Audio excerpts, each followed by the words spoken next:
Olá, nessa edição do Papo Editor, podcast político, entrevista a CEO do IPEC, Inteligência em Pesquisa e Consultoria, Márcia Cavallari. Comigo, o repórter Matheus de Souza, a quem agradeço pela companhia, e agradeço muito a presença de você, Márcia. Muito obrigado pela companhia, muito obrigado por atender o nosso convite. Eu que agradeço vocês, vai ser um prazer aqui o nosso papo. Legal. Mas na sexta-feira foi protocolado na Câmara um requerimento para a instalação da CPI, da Comissão Parlamentar de Inquérito, com a intenção de investigar os institutos de pesquisas eleitorais, como é o caso do IPEC. Qual é a avaliação da senhora e do IPEC sobre essa CPI? É uma retaliação do governo, já que a maioria das assinaturas vem da base do governo? Olha, toda eleição acontece isso, né? Toda eleição, ao término da eleição, tem várias iniciativas de mudar projeto de lei, de instaurar CPI, né? Acho que faz parte aí do processo.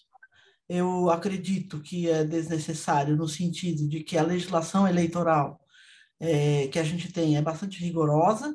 Nós temos ali que informar vários elementos ali da pesquisa, quem está contratando, quem está pagando, anexar a nota fiscal que você emitiu contra o seu cliente, tem toda a metodologia ali descrita, tem ali o questionário, né? E pós-divulgação das pesquisas, as partes legitimadas ali podem pedir acesso a todas essas informações, inclusive com o banco de dados, identificação dos entrevistadores que trabalharam.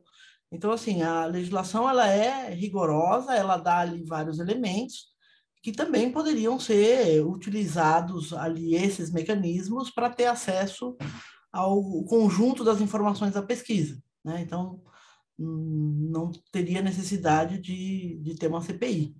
E Mas qual que é a intenção, então, que a senhora acha que possa ter no governo, enfim, que a maioria é do governo, para ter uma CPI a respeito desse tema? A motivação, não sei qual é a motivação. O que eu estou falando é que tem mecanismos outros já disponíveis para a fiscalização das pesquisas, né? É isso. A CPI, acho que entendo que o objetivo dela é querer fiscalizar as pesquisas. Só que nós já temos uma legislação que permite isso com mecanismos bem definidos ali, inclusive pela lei eleitoral e pela resolução do Tribunal Superior Eleitoral, né? Então, a motivação específica, eu não sei, porque todos os políticos, as partes envolvidas em cada uma das eleições poderiam pedir, via legislação eleitoral, o acesso a todas as informações das pesquisas. Perfeito. Senhora Márcia, além disso, desse pedido de uma criação de CPI, né, tramita em regime de urgência na Câmara um projeto de lei que torna crime, até com pedidos de prisão, erros nos institutos de pesquisas que sejam além das margens de erros previstas pelos pedidos protocolados no TSE. Como a senhora e o IPEC recebem esse projeto bancado pelo governo e pelo presidente da Câmara, que pode ser votado a qualquer momento? Bom, isso daí vai caminhar para um apagão de informações, né? A consequência disso vai ser um apagão de informações, porque há um equívoco na base do entendimento, que a pesquisa ela não tem o papel de projetar um resultado futuro da eleição. Ela tem o papel de diagnosticar o momento no qual ela foi realizada. No momento no qual ela foi realizada, nós temos pessoas indecisas, né?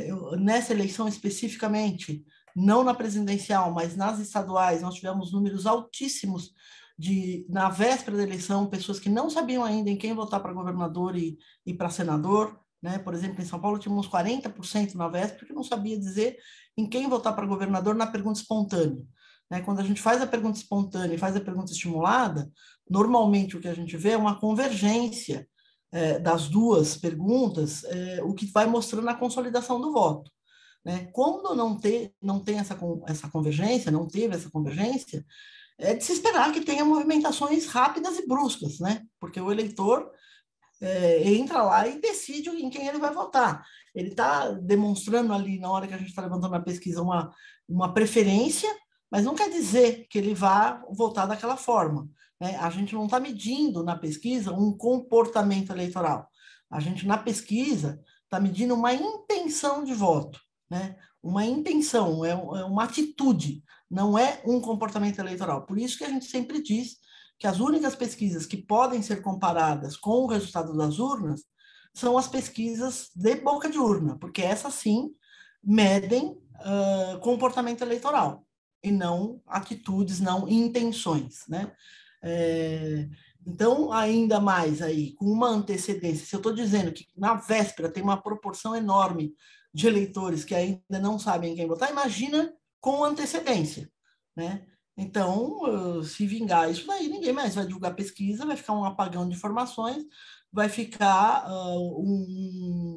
um terreno aí para circulação de informações que não necessariamente são verídicas, né? Vai ficar ali um terreno onde você não tem uma forma de fiscalização, como temos hoje com a legislação eleitoral, né? Hoje, toda e qualquer pesquisa pode ser fiscalizada, né?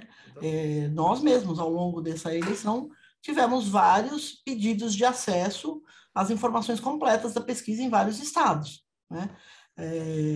Então, assim, eu acho que tem um erro de origem, né, nesse projeto, que é interpretar que a pesquisa tem que projetar o resultado futuro, né? Não Falando tem em projetar o resultado futuro, mas a gente teve, e também como você falou, que a pesquisa aponta a tendência, né, a tendência do momento, e citou também a questão da pesquisa presidencial. A pesquisa presidencial teve uma ampla margem de acerto na para o candidato Luiz Inácio Lula da Silva e um erro na maioria das pesquisas para o candidato Jair Bolsonaro, já que ele teve um crescimento, teve um número muito maior do que apontado acima muito da margem de erro das pesquisas, da maioria das pesquisas. Ao que o IPEC atribui essa discrepância? Bom, o que a gente viu, e quando a gente compara os votos totais, aqueles com os brancos e nulos, nós vimos o quê? Que há uma possível migração de votos de Simone e Ciro, que ficaram no resultado oficial com alguns pontos a menos do que as pesquisas mostravam, assim como de Felipe Dávila e Soraya, e mais a proporção de 3% de indecisos, uma possível migração desses votos para Jair Bolsonaro, né? Então, muitos das pessoas que poderiam estar votando ali em Ciro, Simone ou nos demais candidatos podem ter antecipado um movimento que já fariam no segundo turno. E isso fazendo com que ele tivesse mais votos do que as pesquisas mostravam, né? Os 3% de indecisos, nós não podemos afirmar que os 3% de indecisos vão se distribuir na hora da votação proporcionalmente aos que já deram ali a sua opinião, né? É comum a gente ver ao longo de várias eleições que os segundos e terceiros colocados acabam crescendo mais em relação às pesquisas, porque tem ali uma quantidade de pessoas indecisas que na hora vão decidir como elas vão votar, e não necessariamente essa distribuição é proporcional entre os candidatos. Senhora Márcia, então o modelo de pesquisa não está errado, mas vocês veem assim uma maneira de aprimorar as pesquisas, ou o modelo que é usado para conseguir resultados mais melhores, assim, não melhores, né, mas que consigam captar melhor esses movimentos? Então, é que captar esses movimentos antes deles acontecerem não tem como, né? Esse que é o negócio que a gente fala de projetar o resultado futuro. Mas, de toda forma, a cada eleição tem um novo aprendizado, né? Tem um novo aprendizado, as pesquisas estão continuamente sendo reavaliadas, tanto nos seus aspectos metodológicos como nos seus aspectos operacionais, para que a gente tenha ali o melhor resultado, né? O melhor resultado. Tem eleições, por exemplo, que os resultados deram super certo, né? Por quê? Porque não estava em movimentação, porque tinham menos indecisos.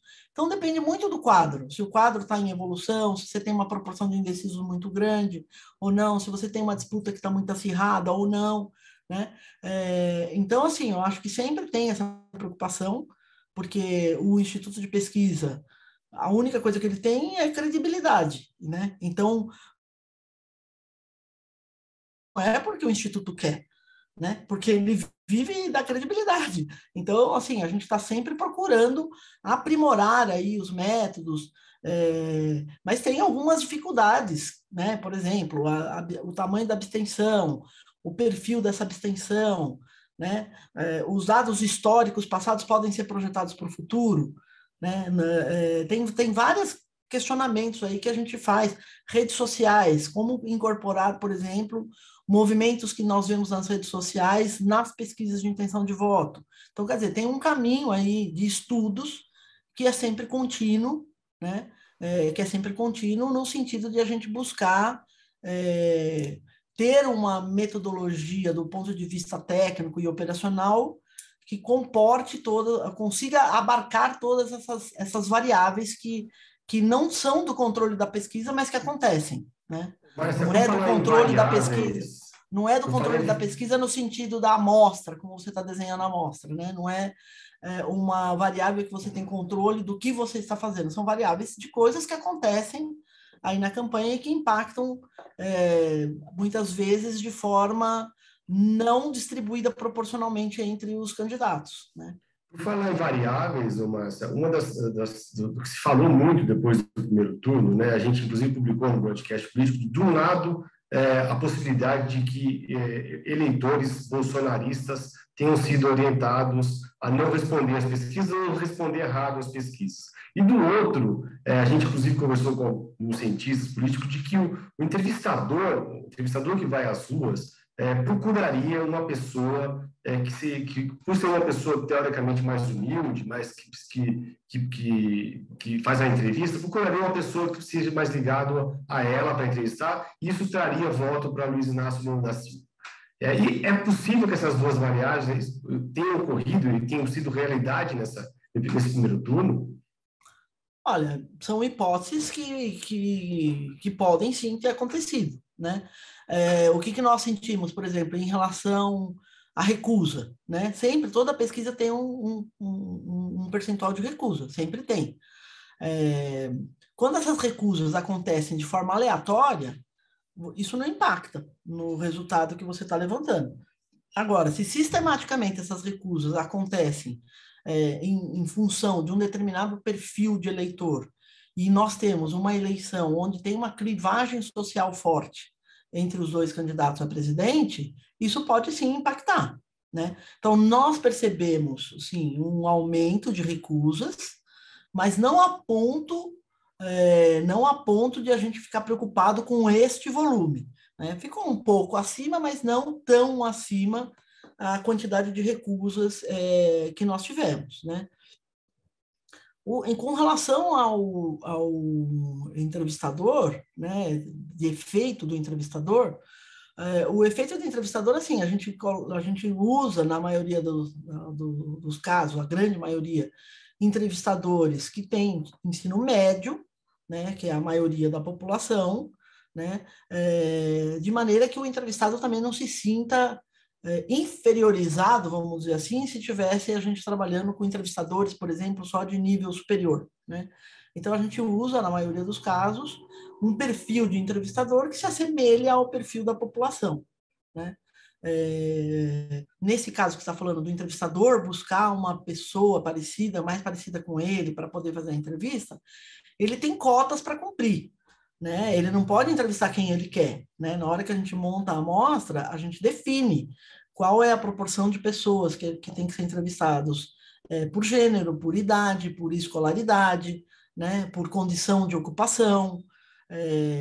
Nós selecionamos os locais onde eles têm que fazer a entrevista. As entrevistas são feitas, são sorteados os setores onde eles têm que trabalhar. A entrevista é feita com tablet. Com tablet a gente tem o GPS de onde está o entrevistador, se ele está realmente no lugar que a gente mandou. As entrevistas são gravadas. No paralelo da gravação das entrevistas, a gente tem uma outra equipe que ouve essas entrevistas à medida que as entrevistas vão sendo feitas, e elas são gravadas, elas sobem para o nosso banco de dados. Tem uma outra equipe que ouve essas entrevistas para ver a abordagem que o entrevistador fez para começar a entrevista, para verificar se ele está lendo as perguntas de maneira correta, se ele está anotando as respostas ali que a pessoa está dando de maneira correta, né? E a gente faz essa fiscalização em 20% do trabalho de cada entrevistador. E isso permite com que a gente afaste entrevistadores que não estão aplicando adequadamente o questionário, que a gente reoriente entrevistadores, né, se de repente a abordagem não foi a das melhores, tal. Então, assim, a gente tem todo esse controle de qualidade, esse controle de verificação das entrevistas. Então, eu acho menos provável que aconteça uma busca por uma pessoa semelhante a ele, porque ele tem que cumprir a cota. E a gente está fiscalizando, e ele sabe que a gente está fiscalizando, e ele sabe que a entrevista está gravada, né? Então, assim, eu acho que isso é menos provável de acontecer. E a senhora acredita que para esse segundo turno, os resultados das pesquisas podem render uma surpresa, até por esse movimento de membros do governo de estimularem pessoas a não responderem às pesquisas? Você acha que pode ter um resultado surpreendente ou a gente está num cenário mais estável? Até porque o eleitor agora só tem 2 escolhas, né? Não tem uma gama de candidatos ali, tem menos indecisão. Eu imagino que tenha nesse segundo turno.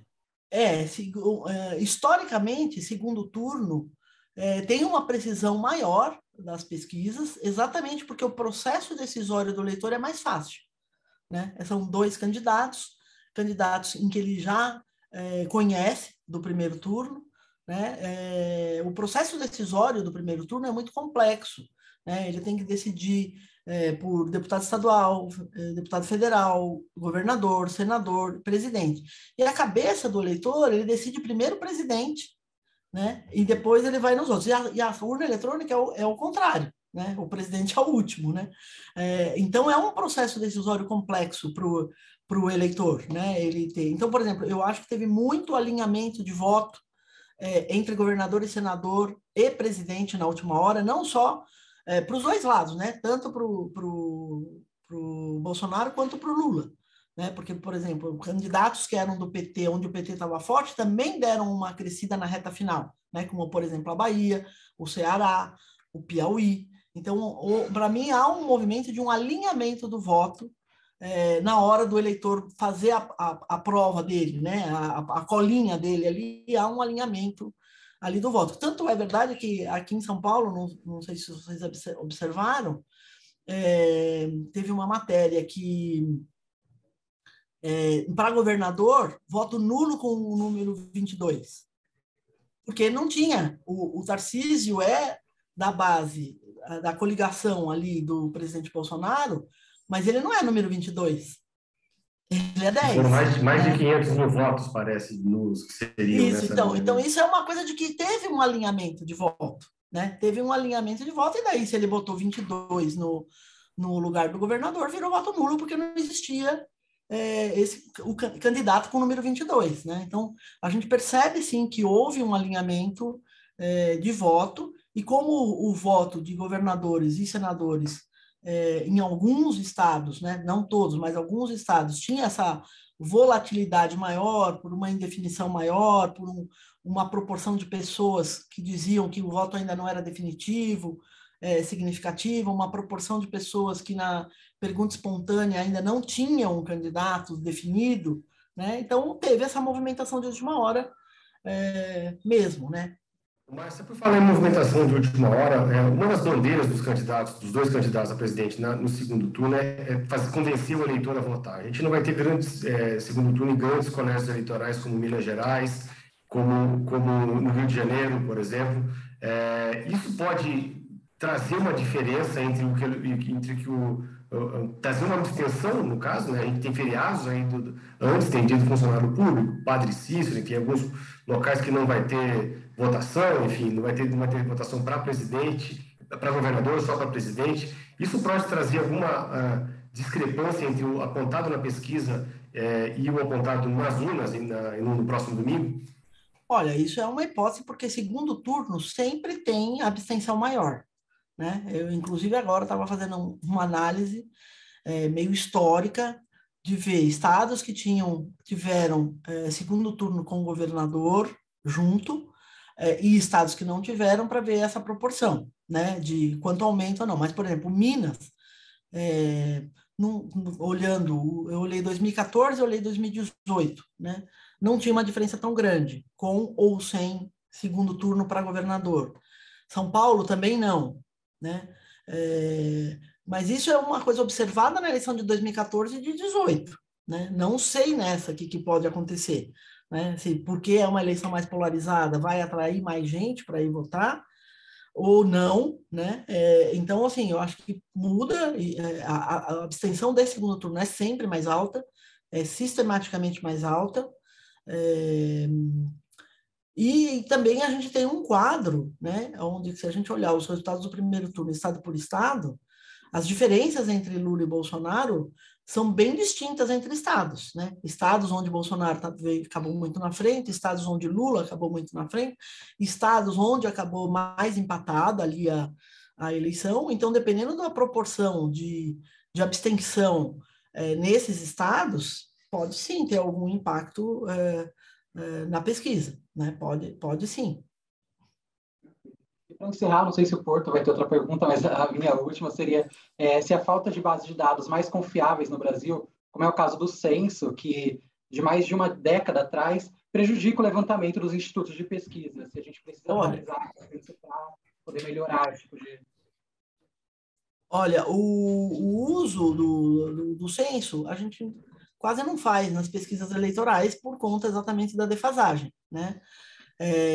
Então, nós usamos a PNAD, que sai anualmente e que nos dá boas estimativas para as variáveis que normalmente são utilizadas nos controles da amostra, né? Então, gênero, idade, escolaridade, condição de ocupação, né? Agora, é claro que se a gente tivesse um censo atualizado, poderíamos ter um refinamento maior na amostragem, né? Então, por exemplo, religião. Religião não é uma variável de controle de nenhuma das amostras, porque o único dado disponível é de 2010, né? Então, se religião é um issue nessa campanha e nós tivéssemos essa informação atualizada, poderia ter um refinamento maior na amostra, incluindo uma nova variável de controle, né?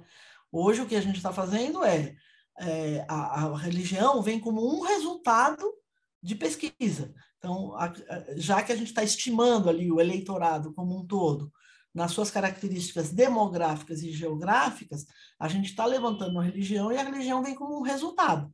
E quando a gente compara esse resultado com o último dado de 2010, a gente vê que tem um crescimento, uma movimentação ali na distribuição das pessoas que se autodeclaram em cada uma das religiões, né?